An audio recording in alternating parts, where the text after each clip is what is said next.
In today's video, I'm going to teach you how to use switch true in Excel as an alternative to nested if.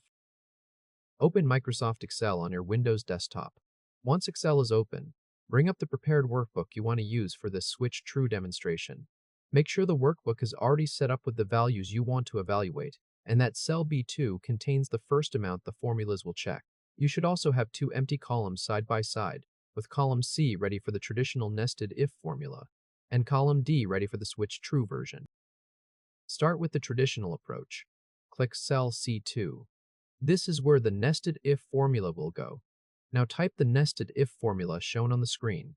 Feel free to pause the video here and copy the formula exactly as displayed, because the punctuation matters in a nested if formula.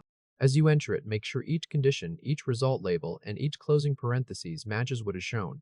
When the full formula is in cell C2, press enter.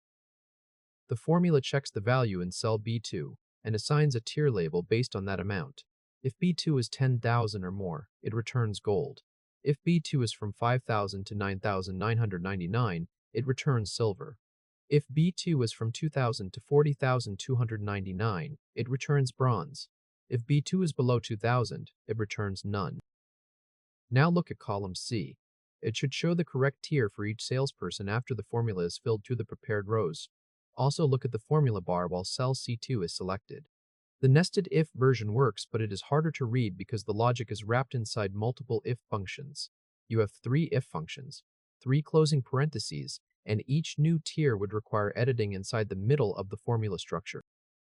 Next, build the cleaner switch true version. Click cell D2.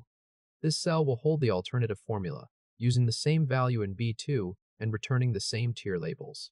Now, type the switch true formula shown on the screen. Again, feel free to pause and copy the formula exactly.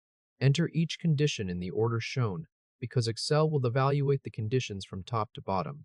Keep the labels matched to their conditions, so the highest amount returns gold, the next band returns silver, the next band returns bronze, and the final fallback returns none.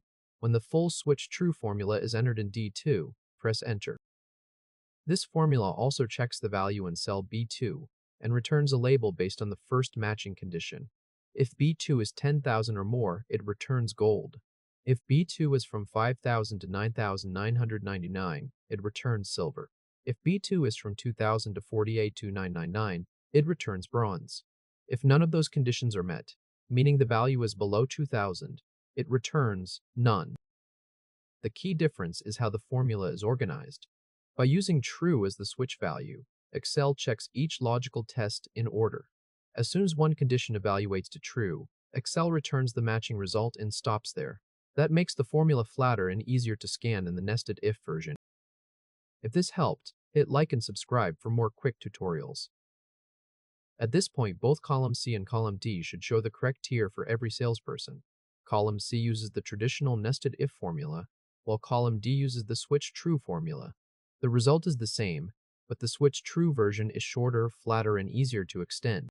You now have a working template you can copy into your own workbook, and you can replace the conditions with any range-based logic, such as grades, commission bands, shipping zones, status labels, or risk scores.